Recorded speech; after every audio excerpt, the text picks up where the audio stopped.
अस्सलाम वालेकुम। आप देख रहे हैं करा सच। मेरा नाम मुबशर लुकमान है। आज मैंने अपना प्रोग्राम एक इंतहाई अफसोसनाक खबर से करना है।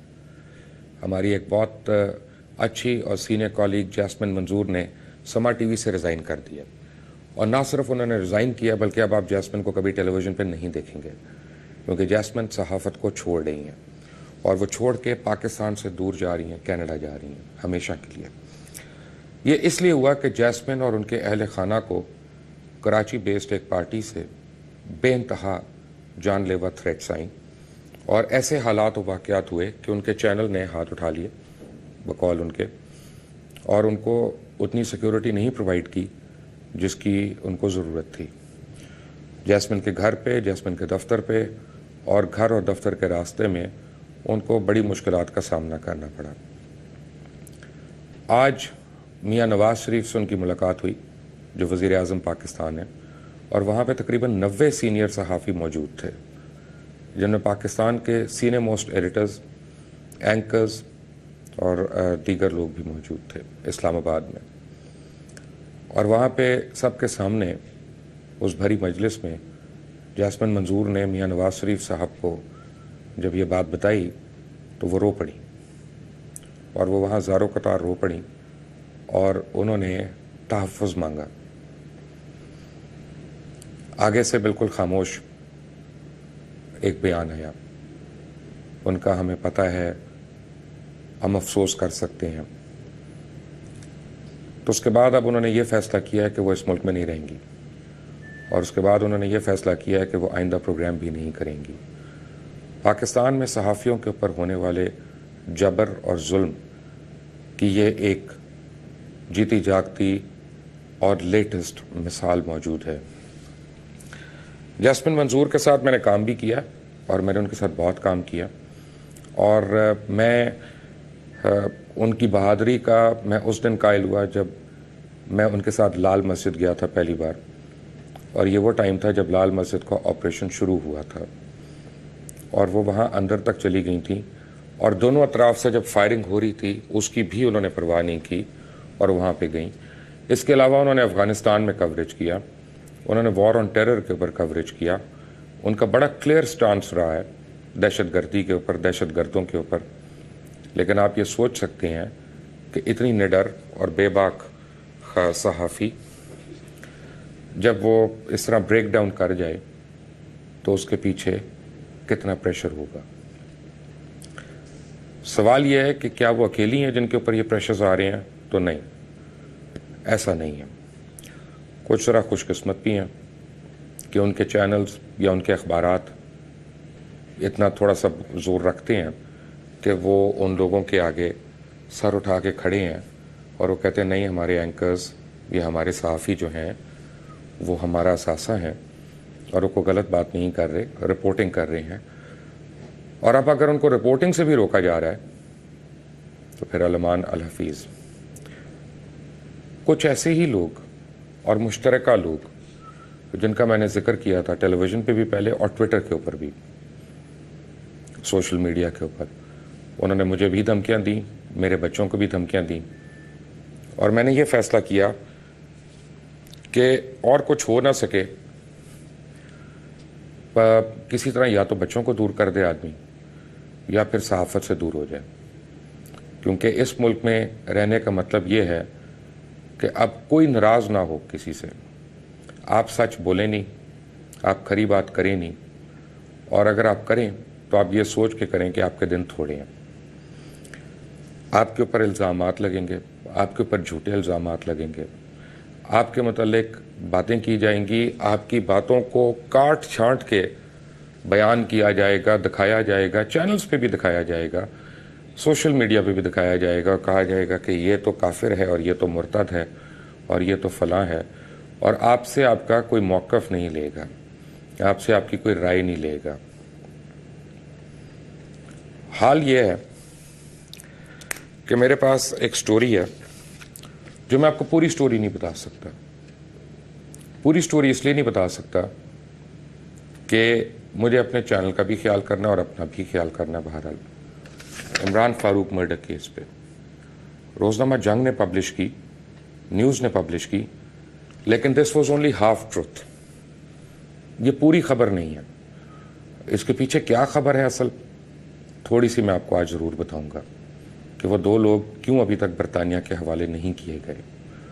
उसके बाद देखते हैं कि ये आखिरी प्रोग्राम है कि इसके बाद भी प्रोग्राम कर सकते हैं कि नहीं कर सकते। आपको मैं बताऊंगा कि कराची में इस वक्त भत्ताखोरी किस दर्जे बढ़ चुकी है। आपको मैं बताऊंगा कि खुद इंडियन सहाफ़ी अरुंधता रॉय वो गार्डियन में क्या लिख रही हैं अपनी फोर्सेस के मुतल्लिक और पाकिस्तान में होने वाली रॉ की इन्वॉल्वमेंट के मुतल्लिक। आपको मैं बताऊंगा बीबी ज़ैनब के मज़ार शरीफ के ऊपर होने वाली बेहुरमती जो सीरिया में की, और वहाँ पे उन्होंने ऊपर टैंक चला दिए उनके मज़ार पे। अगर कोई आले रसूल का ख्याल ना करे और हमारे लोग यहाँ पे बैठे रहें और वो उसके ऊपर चुप रहें कि मसलहत है।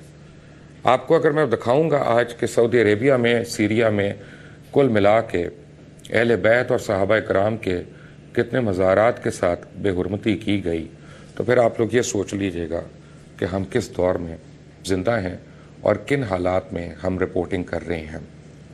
वो भी वक्त याद रखिएगा कि जब तालिबान ने सिर्फ 2 बुतों को उड़ाया था बामियान के अंदर, तो पूरी दुनिया में एक हल्ला हो गया था और तालिबान को एक मॉन्स्टर के तौर पे पेश किया गया था। आज ये सारा हो रहा है और सारे इस पे चुप हैं। आपको मैं दिखाऊंगा आज उन सेवियर्स की कहानियां कि जो गए थे वेपन्स ऑफ मैस डिस्ट्रक्शन ढूंढने इराक में, और वहां गोल्ड कितनी तादाद में निकाल के ले गए, और वो गोल्ड आज तक जो इराकी अवाम का था किसी को नहीं पता। वेपन्स ऑफ मैस डिस्ट्रक्शन नहीं मिले, लेकिन गोल्ड किस तरह से तिजोरियों में चला गया। और आपको मैं बताऊंगा कि इस खित्ते में बदअमनी जो है, पाकिस्तान ये प्राइस ईरान को और चाइना को बचाने के लिए पे कर रहा है। पाकिस्तान का क्या फ्यूचर होगा, ये थोड़ी देर के बाद डिस्कस करेंगे अपने मेहमानों के साथ। Take a break.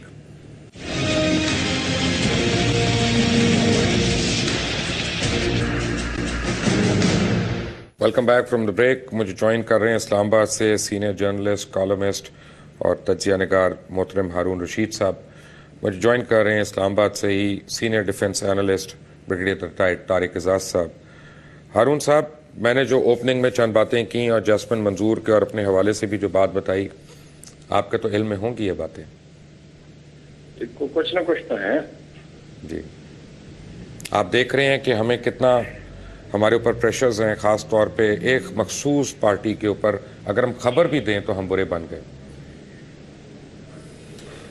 देखिए, गुजारिश ये है कि मसला तो देर से चला आ रहा था, अब संगीन हो गया है, और मैं नहीं समझता कि इस पे कोई परेशानी ज्यादा होनी चाहिए। इस ग्रोह का यही किरदार है, इसको फाइट बैक करना चाहिए, और अब मेरे ख्याल में कोई ज्यादा मोहलत इनकी बाकी नहीं है। अरुण साहब, मैं आपको रोजनामा जंग का एक कॉलम दिखाना चाहता हूं, जिसमें मैंने कहा था अपने नाजरीन को मैं थोड़ी बात बताऊंगा। और रोजनामा जंग ने ये कई साल पहले छापा कि इमरान फारूक को मारने वाले एयरपोर्ट से गिरफ्तार मुल्जिमान को कत्ल करने के लिए कराची बुलाया गया था। ये जंग की सुर्खी है, मेरी नहीं है, और दोनों के पास अहम मालूमात हैं। एयरपोर्ट से गिरफ्तार होने वालों में एक का नाम खालिद शमीम है। बरतानिया की दरख्वास्त पर पाकिस्तानी हसास इदारों ने गिरफ्तार किया और मुल्जिमान ने सनसनीखेज इंकशाफात किए। मालूमात अफशा होने के डर से इमरान फारूक को कत्ल करने वाली कुव्वतों ने मुल्जिमान को ठिकाने लगाने का फैसला कर लिया। बरतानवी एजेंसियों के साथ मालूमात का तबादला किया जा रहा है। अब मैं इसको ज़रा रिवाइंड करता हूँ इस खबर को, क्योंकि मैं पिछले चंद दिन से इस पूरे वाक़े को इन्वेस्टिगेट कर रहा हूँ, अपने तौर पे कोशिश कर रहा हूँ, क्योंकि आप जानते हैं, आप एक सहाफ़ी हैं, हमसे सीनियर सहाफ़ी हैं, ज़्यादा काबिल कदर सहाफ़ी हैं। आपको पता है कि इन्फॉर्मेशन हमें टूट टूट के मिलती है, हमें एक्यूरेट इन्फॉर्मेशन एक जगह से पूरी की पूरी तो मिलती नहीं है। कभी आपके मुंह से, कभी फलां के मुंह से, कभी फलां के दरवाजे से। हुआ ये कि जब ये दोनों आ रहे थे, 3 लोग थे एक्चुअली, ये श्रीलंका से आ रहे थे, इनको बुलवाया गया कराची। तो वहाँ पे जो मेरी इत्तलात हैं वो ये है कि ISI जो थी उनको पकड़ने के लिए मौजूद थी, और रहमान मलिक साहब ने ख़ास प्रोग्राम बनाया था उनको वहाँ पे अरेस्ट करने का। जब उनको पता चला कि वहाँ पे पहले से एक दूसरी एजेंसी मौजूद है, तो जहाज़ को डाइवर्ट करके इस्लामाबाद लेके जाया गया, वो कराची नहीं उसको लैंड करने दिया गया, और वहाँ पे उनको आईबी वालों ने हिरासत में ले लिया। और उसके बाद उन्होंने जो इंकशाफात किए, वो इंकशाफात जो थे अगले 3 साल हुकूमत को बचाने में कामयाबी से इस्तेमाल किए गए कि ना हुकूमत को छोड़ा जा सके, ना निगला जा सके, ना उगला जा सके। और अब भी जबकि कत्ल जो है वो बरतानिया में हुआ, गवाह वो बरतानिया के हैं और वहाँ पे होने वाले क्राइम के हैं, मियाँ नवाज शरीफ साहब की हुकूमत जो है वो अब भी इस मुश्किल से का दोचार है कि ये इन लोगों को बरतानवी हुक्काम के मुतालबे पे वापस करें कि ना करें, क्योंकि अगर अपनी हुकूमत चलानी है और अमन व अमान कायम करना है, क्योंकि आप देख लें कितना बड़ा इलाका है सिंध का कि जो जहाँ से इकॉनमी आपकी कंट्रोल्ड हो रही है या कंट्रीब्यूट हो रही है बहुत ज़्यादा, कि इनको हवाले करें। क्या पाकिस्तान और पाकिस्तानी हुकूमतें अब कातलों के ऊपर साजबाज करेंगी? That is my question.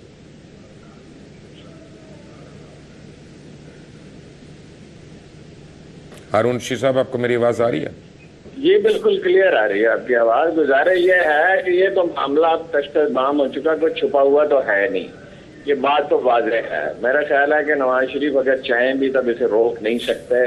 इन लोगों से रब्ता तो बरतानवी हुकूमत का मेरी मालूमात के मुताबिक हुआ है और कुछ बात भी उनसे हुई है, और अदरवाइज बरतानिया में काफ़ी एविडेंस कलेक्ट कर ली गई है। खुद इलेक्शन से पहले MKM के जो लोग गिरफ्तार किए गए हैं उसमें कुछ टारगेट किलर्स हैं, और जिम्मेदार जराए ने बताया कम से कम 2 बम धमाके उन्होंने खुद किए। इलेक्शन की दाखिली का किस्से सबको मालूम है, मनी लॉन्ड्रिंग के मामला सबको मालूम है, और चीज़ें हैं, और हेट स्पीच है, तशद्दुद पे उठाने की कोशिश है, जिसमें खुद अल्ताफ हुसैन साहब ने कहा कि अगर मैं चाहूँ तो इन सब लोगों को कत्ल कर दिया जाए, ये 3 तलवार चौक पर जमा है।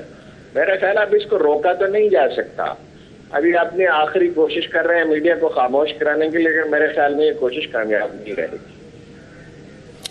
हारून रशीद साहब, दूसरी एक खबर मैं आपको ये भी रोजनामा जंग की आपको बता रहा हूँ कि कराची भत्ते की पर्चियों में इजाफा और ताजर नई सरमायाकारी से गुरेजा और दीगर शहरों में हिजरत पे मजबूर। आपको मैं बता दूं, पिंडी का मुझे पता नहीं, लाहौर में रियल एस्टेट की कीमत एकदम से बढ़ गई है, घरों के किराए बढ़ गए हैं, अशियाए खुर्दनोश की कीमतें बढ़ गई हैं, और रमज़ान जो है ख़ास तौर पे वो भत्ता खोरों के मुतालबे का एक बहुत बड़ा महीना है। और ये एक बरतानवी खबरसां एजेंसी ने ये खबर दी है।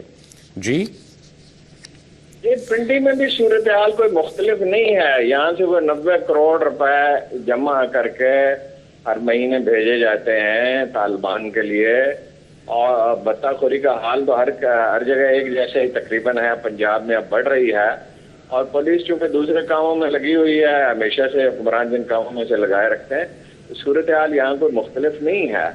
और इसमें फौरी तौर पे अगर एक्टिव नहीं होते तो कराची जैसी सूरत हाल पाकिस्तान के दूसरे शहरों में भी पैदा हो सकती है। उसमें भी है, पेशावर में भी, पेशावर से मुल्हका इलाकों में तो बहुत ज़्यादा है। राइट। हारून रशीद साहब, आपको मुझे पता है आपने एक और जगह पे भी जाना है, मैं आपको थोड़ी देर के बाद दोबारा लाइन पे लूँगा। मेरे साथ ब्रिगेडियर तारिक एजाज साहब हैं। तारिक साहब, one question, very quick question के अरुंधता रॉय जो भारतीय सीनियर सहाफ़ी हैं, उन्होंने गार्डियन में लिखा इंडिया शेम, और उन्होंने आगे पूरे रीजंस रखे कि पार्लियामेंट के ऊपर हमले जो हैं वो उनके पीछे कितनी कन्फ्यूजन है। जो मुंबई में अटैक्स हुए उससे पहले अगर आपको याद होगा, आप ही मेरे प्रोग्राम में डिस्कस कर चुके हैं समझौता एक्सप्रेस के ऊपर, पाकिस्तान आर्म फोर्सेस की उनको डीमोरलाइज करने के जो यहाँ पे अटेम्प्ट्स हो रहे हैं। ख़ुद पाकिस्तान का मीडिया जो है वो बहुत ज़्यादा भारत नवाज मीडिया हो गया है। कैटरीना कैफ की सालगिरह जो है वो डिटेल में डिस्कस हो रही है कि उसके केक में कितनी कैलोरीज हैं और कितनी नहीं है, लेकिन MM आलम जैसे हीरो की वफात जो है वो यानी खबर आई है लेकिन उसके बियॉन्ड वो इग्नोर होके निकल गई। What do you think is going on?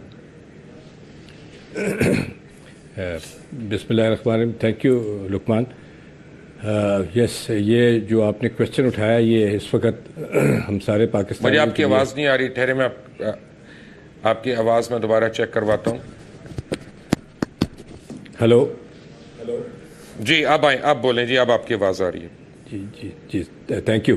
मैंने कहा ये जो आपने क्वेश्चन उठाया ये हम सारे पाकिस्तानियों के लिए ये बड़ा एक पिंचिंग एंड पॉइंटिंग क्वेश्चन है कि इतनी क्लैरिटी के साथ इंडियन डिज़ाइन जो है वो अनफोल्ड हुए हैं और एक्सपोज हो गए, और उसमें अनफॉर्चुनेटली इंडियंस ने तो नेचुरली वो कहना है कि वो एक्सपोज नहीं हुए या उसको वो क्लाउड करने की कोशिश करेंगे, शाउट करने की कोशिश करेंगे। ये अनफॉर्चुनेटली जो हमारा पाकिस्तान में एक थोड़ा सा जो आपने भी अलूड किया जिस तरीके से तरफ, ये जो एक सेक्शन ऑफ मीडिया है इसने एक बहुत नेगेटिव रोल प्ले किया पाकिस्तान के ख़िलाफ़, पाकिस्तान की सालमियत के ख़िलाफ़, पाकिस्तान की सिक्योरिटी फोर्सेस के ख़िलाफ़, पाकिस्तान की किसी साइड से भी ले लें। आपको मैं थोड़ा सा चीज़ें याद दिलाता हूँ, ज़्यादा मैं गहराई में नहीं जाऊँगा, लेकिन थोड़ा सा लोगों को ज़रा याद दिलाने के लिए। ये अरुणादत्ती रॉय ने जो चीज़ें कही हैं ना, इसको सपोर्ट करने की ज़रूरत नहीं है, क्योंकि वो इतनी डिटेल में और इतनी वो रिसर्च करके वो औरत आती है। मैं सिर्फ एक पॉइंट लूँगा उसमें, ये इन्फॉर्मेशन वो खुद उसमें कहती है कि ये एक दिन पहले पता चल जाती है और at the prime minister level of India ये डिस्कस होता है, और एक मुल्क इंडिया जैसा अपनी पार्लियामेंट को एक पूरे 24 घंटे में प्रोटेक्ट नहीं कर सकता, and they let this thing happen. और फिर वहाँ माचिस की डब्बियाँ मिल जाती हैं, पाकिस्तानी ID कार्ड मिल जाते हैं, एंड सो फोर्थ। तो खैर वो आपके सामने सारा कुछ आ गया कि ये सारा ये सरेंडर्ड मिलिटेंट्स और ये वो जो चक्करबाजी की थी। 9/11 असल में 9/11 होता है 2011 में, 2001 में सितंबर में, और ये दिसंबर में ये इंडियंस ये इस चीज़ को करते हैं, एंड दे फॉलो अप। फिर आपके 2002 में अफगानिस्तान पे अटैक हो जाता है, 2003 में अटैक इराक पे हो जाता है, और 2003 के बाद पाकिस्तान फोर्सेस ये बहुत ज़्यादा इन्वॉल्व हो जाती हैं, ये पूरे ये जो जंग चल रही है वॉर अगेंस्ट टेरर, और इसमें एक बहुत नुमाया और एक बहुत सुपीरियर रोल प्ले करती हैं जो वर्ल्ड को एक्सेप्ट करना पड़ गया। इस दौरान में मच अगेंस्ट इंडिया ये इन्होंने ये देखा ये क्या हो रहा है, ये हम पाकिस्तान को तो किसी जगह पे हमने धक्का देना था, और ये किधर जा रही है, ये तो एक पूरे वर्ल्ड के रेनाउंड सी एक फिगर बनती जा रही है, फाइटिंग फोर्स बनती जाती है, और ये टेरर की वॉर वर्ल्ड वाइड के ये वो बन गया सेवियर। तो 2007 में ये समझौता एक्सप्रेस के ऊपर जो अटैक होता है, ये पाकिस्तानी लोग इसमें मारे जाते हैं। इंडिया में भी बड़े अच्छे लोग हैं, उनके प्रोफेशनल लोग हैं, उनके लिए ये बड़ा एक अजीब सा लगा कि भाई पाकिस्तानी लोग इंडिया में इस तरह ट्रैवल कर रहे हैं ट्रेन के थ्रू, तो ये क्या हुआ है। तो लेट्स फाइंड आउट कि who is behind all this, unknown to mister Karkare at that stage. Very quickly मैंने तारिक साहब आपको मैं इंटरप्ट कर रहा हूँ, मैंने चंद सवालात उठानी है, उसके बाद मैं बाकी उठाऊंगा, फिर मैं आपसे भी राय लूंगा कि पार्लियामेंट पे हमले से 4 महीने पहले भारतीय हुकूमत और पुलिस दोनों जानिब से कहा जा रहा था कि पार्लियामेंट पे हमला किया जा सकता है, और 12 दिसंबर 2001 यानी हमले से एक दिन पहले भारतीय वजीर आजम अटल बिहारी वाजपेयी ने इंतबाह किया कि पार्लियामेंट पे हमला हो सकता है, और अगले ही दिन 13 सितंबर को भारतीय पार्लियामेंट पे हमला हो गया। इतनी पुख्तरा इख्तलात के बावजूद धमाका खेज मवाद और असले से भरी गाड़ियां पार्लियामेंट के अंदर किस तरह दाखिल हुई। हमला हो जाने के चंद रोज बाद दिल्ली पुलिस के स्पेशल सेल ने एक सरकारी बयान जारी किया जिसमें कहा गया कि यह हमला जैश मोहम्मद और लश्कर तैयबा की मुश्तरका कार्रवाई थी, और हमला आवरों का सरपरस्त मोहम्मद नामी शख्स था जो 1998 में C-1814 तैयारा हाईजैकिंग केस में भी मुलव्वस था। बाद में न सिर्फ CBI ने इस इल्जाम को रद्द किया, बल्कि ऐसी कोई बात अदालत में साबित न की जा सकी, और स्पेशल सेल के पास कौन से ऐसे सबूत थे जिनकी बुनियाद पर इल्जाम लगाया गया, और उन्होंने ये पूरी दुनिया में खबर रिलीज कर दी। इस सारी कार्रवाई की CCTV फुटेज या रिकॉर्डिंग मौजूद है। कांग्रेस पार्टी के रुकन कपिल सिब्बल ने मुतालबा किया कि CCTV फुटेज जो है वो तमाम अराकीन असेंबली को दिखाई जाए। भारतीय पार्लियामेंट के डिप्टी स्पीकर नजमा हेपतुल्ला ने भी यही मुतालबा किया और कि वीडियो दिखाई जाए, और कांग्रेस पार्टी के सीनियर रहनुमा प्रियारन दशमुनी ने कहा कि मैंने गाड़ी से उतरते हुए 6 बंदे देखे हैं लेकिन 5 मारे गए। गाड़ी से उतरते हुए 6 बंदे देखे लेकिन 5 मारे गए। CCTV कैमरा ने साफ तौर पे 6 बंदे दिखाए। अगर प्रियान दशमुंशी ठीक कह रही हैं तो पुलिस का यह क्यों अब कहना है कि गाड़ी में सिर्फ 5 लोग थे, छठा बंदा कौन था? ट्रायल कोर्ट के दौरान CCTV फुटेज को सबूत के तौर पे क्यों नहीं पेश किया गया? पब्लिक के लिए फुटेज क्यों नहीं रिलीज की गई? मैं आपको एक बार दोबारा बता दूं कि जो ओरिजिनल बयानात भी थे वो 6 बंदों के थे, जो सीसीटीवी फुटेज दिखाई गई थी उस दिन इंडियन टेलीविजन के ऊपर, उसमें 6 लोग थे, लेकिन जब प्रोसिक्यूट किया गया तो सिर्फ 5 लोगों का किया गया जो मर गए थे। छठे को तमाम कार्रवाई से निकाल दिया गया। What is going on? Is there a special conspiracy hatched against Pakistan? All of that after a break. Take a break.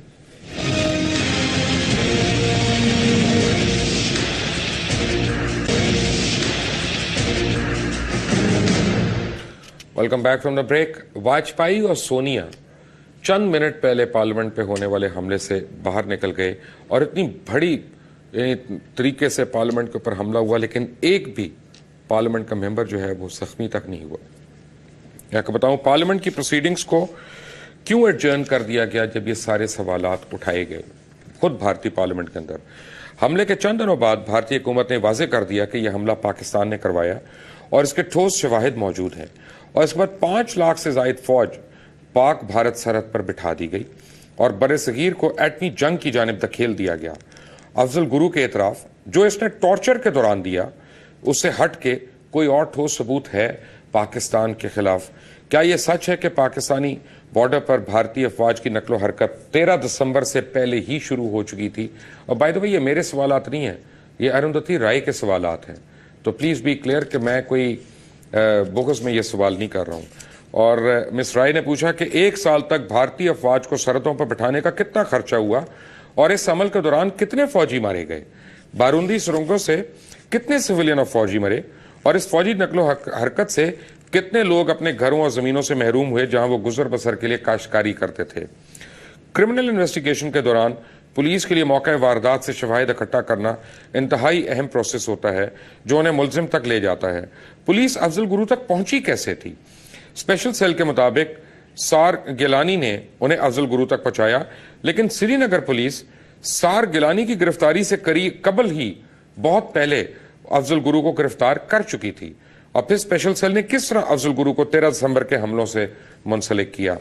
Courts ये बात तस्लीम करते हैं कि अफजल गुरु एक सरेंडर्ड मिलिटेंट है जो मुसलसल भारतीय सिक्योरिटी फोर्सेस और खासकर स्पेशल टास्क फोर्स को जम्मू एंड कश्मीर से राब्ते में था। फिर ये कैसे मुमकिन है कि ऐसा शख्स जो भारतीय सिक्योरिटी फोर्सेस से मुसलसल राब्ते में हो वो भारतीय पार्लियामेंट पर हमला करवा दे?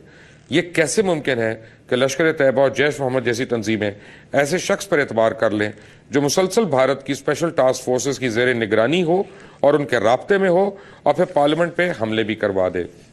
अफजल गुरु ने अदालत के सामने बयान दिया कि इसे मोहम्मद नामी शख्स से मिलवाया गया और कहा गया कि तारिक नामी बंदा दिल्ली तक पहुंचाएगा जो स्पेशल टास्क फोर्स के साथ काम कर रहा है।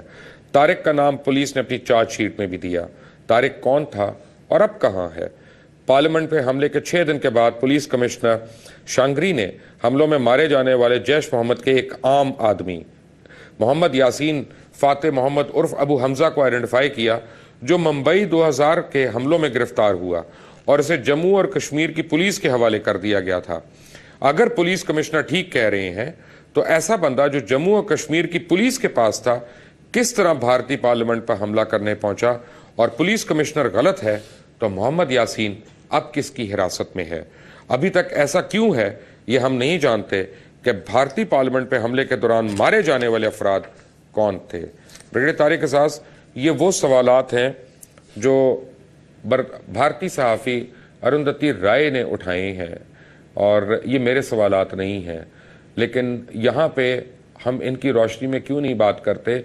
हम बज़िद हैं एक ऐसी सीसीटीवी फुटेज से जो मुंबई हमले के 1 घंटे के अंदर दे दी गई थी और कहा गया था कि ये तस्वीर है मेन हमला आवर की जिसका नाम अजमल कसाब है, और वो कलर्ड फोटोग्राफ्स थी, प्रॉपर फुल कलर फोटोग्राफ्स थी। सीसीटीवी फुटेज कलर्ड फोटोग्राफ्स नहीं देता। ब्रिगेडियर तारिक।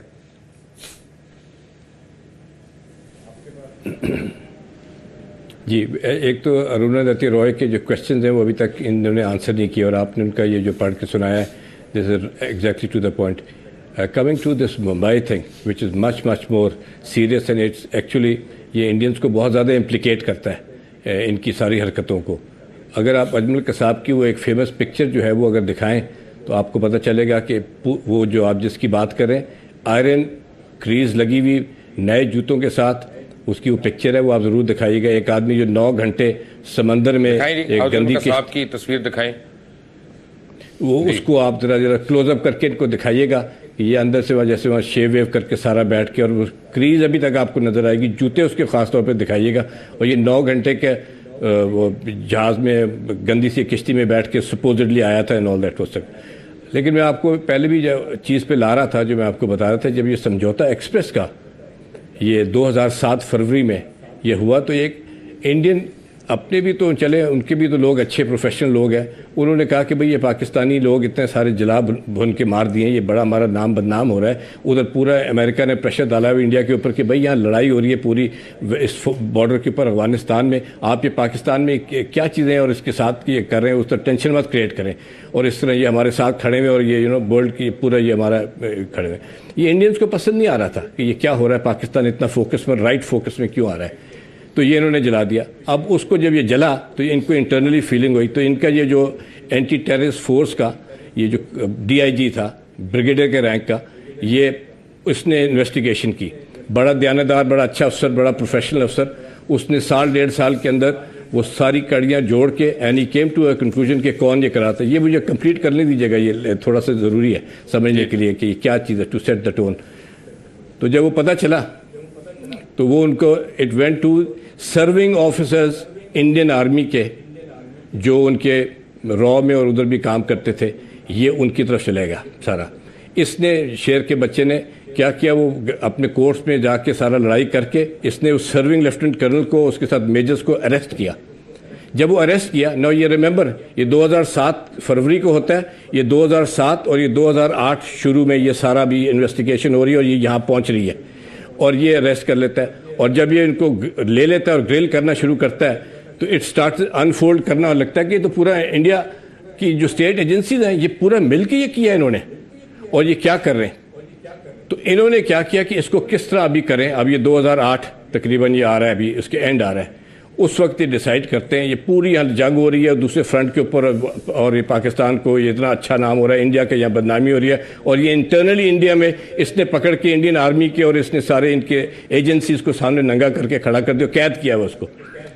तो ये आपका एक अटैक होता है। मैंने एक बात करनी है, हारून रशीद साहब ने दोबारा मुझे ज्वाइन किया। हारून साहब वेलकम बैक।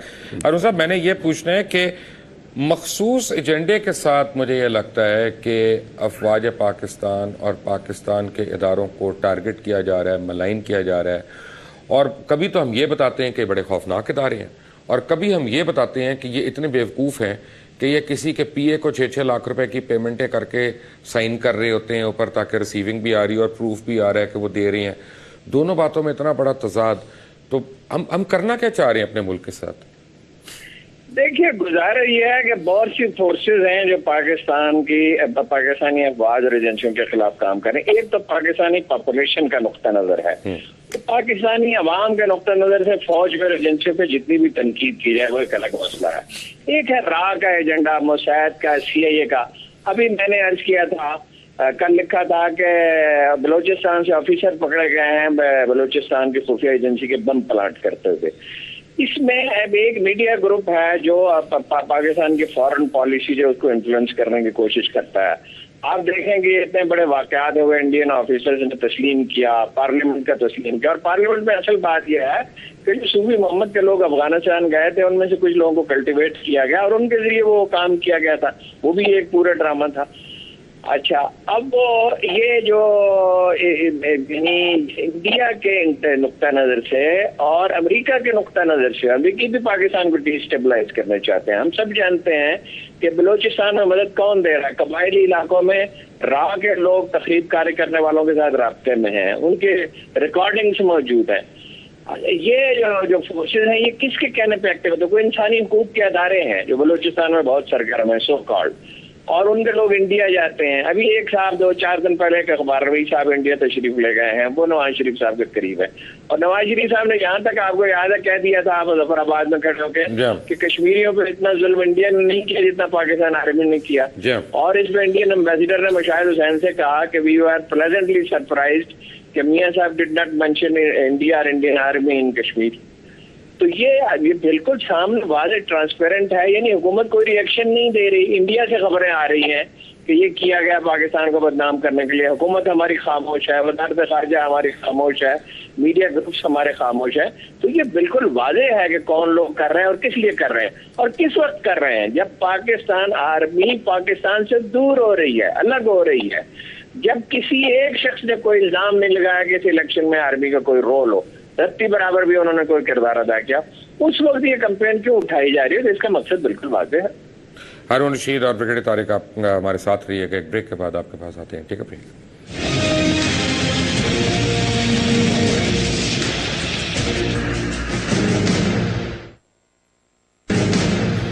Welcome back. मुझे मैसेज आया, हमारे दोस्त हैं साबिर शाह, उनका न्यूज में लिखते हैं, वो कहते हैं कि जी Navjot Sidhu alias Afshan was acquitted of all charges, और उसके बाद जो थी SAR Geelani was first given death sentence and then later acquitted.